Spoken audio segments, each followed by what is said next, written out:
Hello everybody, Zeidoktor here, and this episode of Typical Manga Review will be dedicated to My Hero Academia, Chapter 141, The Cleansing Salvo Behind. This might be one of those titles that's different because, for example, the English version calls them the 8 Bullets of Hassai Gang, but we'll deal with that when it comes. The chapter itself opens up with Sun Eater fighting the three villains. I'm just calling by their nicknames here. Crystallization is having his attack blocked by a octopus arm muzzle combo. And he's realizing that Sun Eater can use his quirk pretty well to combine things, but he still kind of forces the attack through. But Sun Eater is not done yet. Using this quirk I spent 2.5 years at UA training non-stop.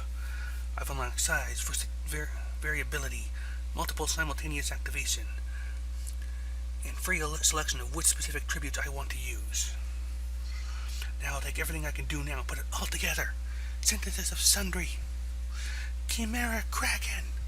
And with that, he just sprouts a whole giant mass of octopus arms and just slams everybody. And the Sanji guy, Larceny, is realizing that when Sun Eater said he was the only one who was needed for this fight, that's what he meant. He calls out to Tabe, the meal one, that's time to feed, and I'm only now realizing what happened before when Eraser had attacked him. He looked at them all to cancel out their quirks, but he also knocked this guy out. Then actually made it a 2-on-1. But as soon as he's told to wake up and it's time to feed, he starts eating the octopus arms. He's like, octopus, so good. So good. He actually starts eating, eating the attack. With Larceny, he's like, with a chin like that, no teeth can devour anything instantly. He's got a stomach that instantly digests what he eats, too. You can see there ain't never going to be enough to fill him up, can't ya? God, it looks painful, but I gotta say, you can make a good match.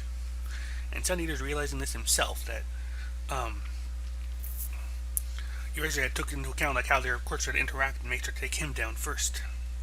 But his movements are good, so he's just planning to outmaneuver him, but the chitin or muscle mask he's actually put over his face earlier to protect himself is suddenly removed from his face. And that would be Larceny. It's like, weren't you the one that wanted to fight 3-on-1, Sun Eater? It couldn't be you were thinking you could coil us up with those big-ass 10 pentacles and pin us down. And a crystallization punch just comes right at him. It's like, and the guy's thinking, I thought I got it in perfect shot, but he just barely managed to react.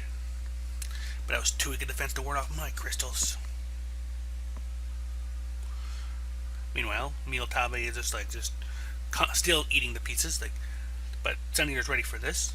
He's going to use Octopus Neurotoxin to manifest in his arm and let Tabe eat that. Because once you do, you'll be paralyzed straight away. But before he can eat that part, it disappears from Sun Eater.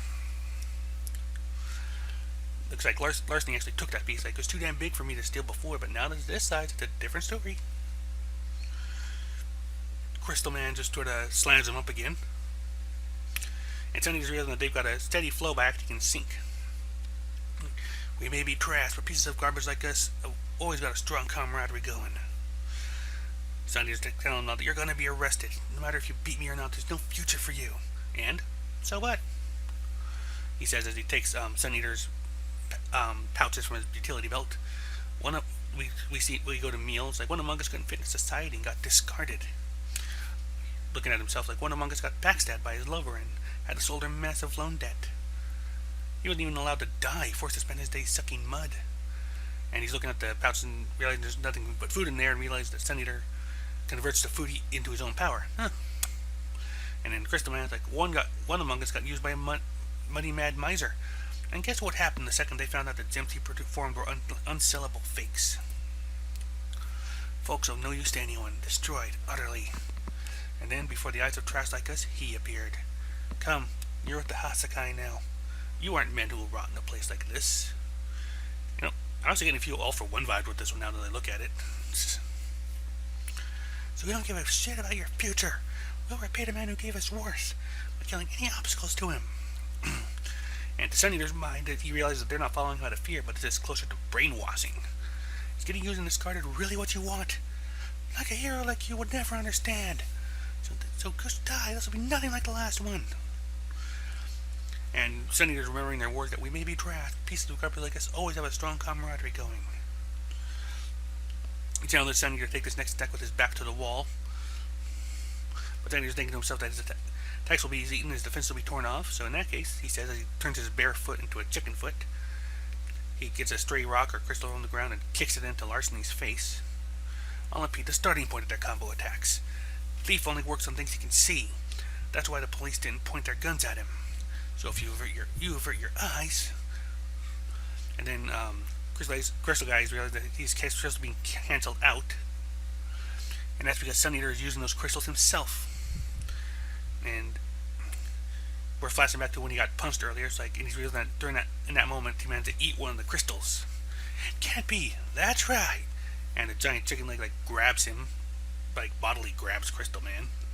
Your great teamwork showed me the trust you have in each other. At this point, Meal is coming after him, screaming, "Must eat! Must eat!" Circumstances, your rage, your sadness, I may not understand any of them, but the strength of those bonds I understand quite well. And his leg shoots out, sending Crystal Man straight into the wall, and straight into Tabe as well. And I think he got Larceny in the mix too. Your bonds are strong enough that you wouldn't simply use each other. So you wouldn't need a friend, would you?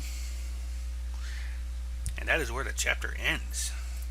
And good on Sun Eater. It's like, how many times do you see the heroes manipulate the power of friendship to defeat the bad guys? Or at least the bad guys' own power of friendship.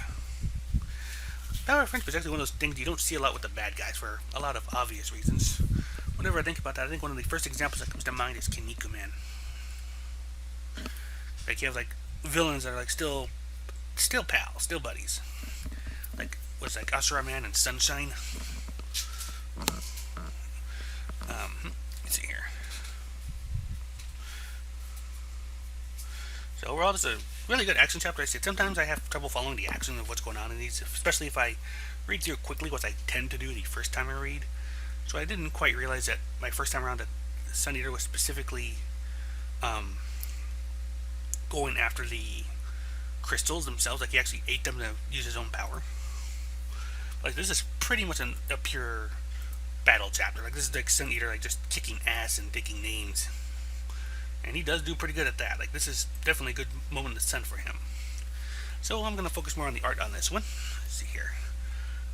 Anytime you get a 2-page spread, you're usually in for good stuff, which I'll be getting into with One Piece this week as well. But the main ones here are the Chimeric Kraken, where you see all the octopus limbs just flailing about. I also get the good one of Meal Tabe just eating the octopus limbs, when he first pops in.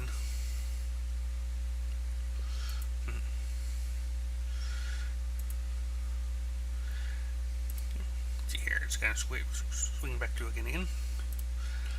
Also, the little panel of him biting empty air and going to Larceny. He's ooh, hey.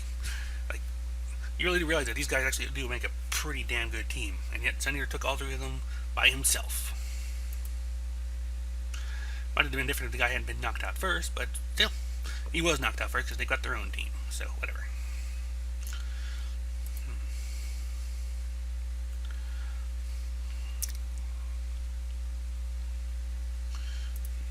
Like I said, the panel of Overhaul just kind of holding out his hand to them. It's give me All for One vibes. It made me think of when we saw Shigaraki's past a little bit. We're seeing him All for One just kind of hold out his arm to him.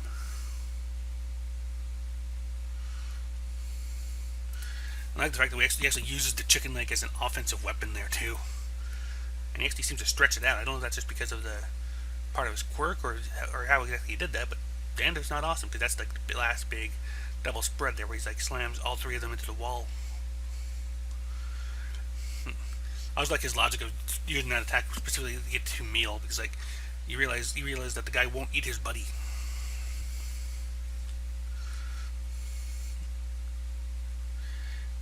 So definitely a fun action chapter. I don't know where we'll be picking up next week, because there's a couple of spots we could go there as far as that's concerned. We could see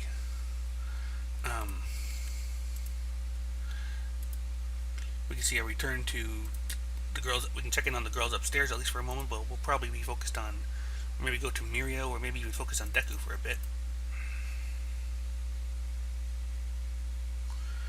There's a few different ways that this one can go. I'm not going to make any stellar predictions here on this one. But I'm going to at least try and take a guess here. Even though we just had Sunday, I imagine we'll probably either see Nedre or Mirio next. We're going to be focusing on the big three here. But beyond that, I'm just going to have to wait. We're going to have to wait till next week to find out. And until then, this has been My Hero Academia, Chapter 141, The Cleansing Salvo Behind. Till next time, see you then, and bye-bye.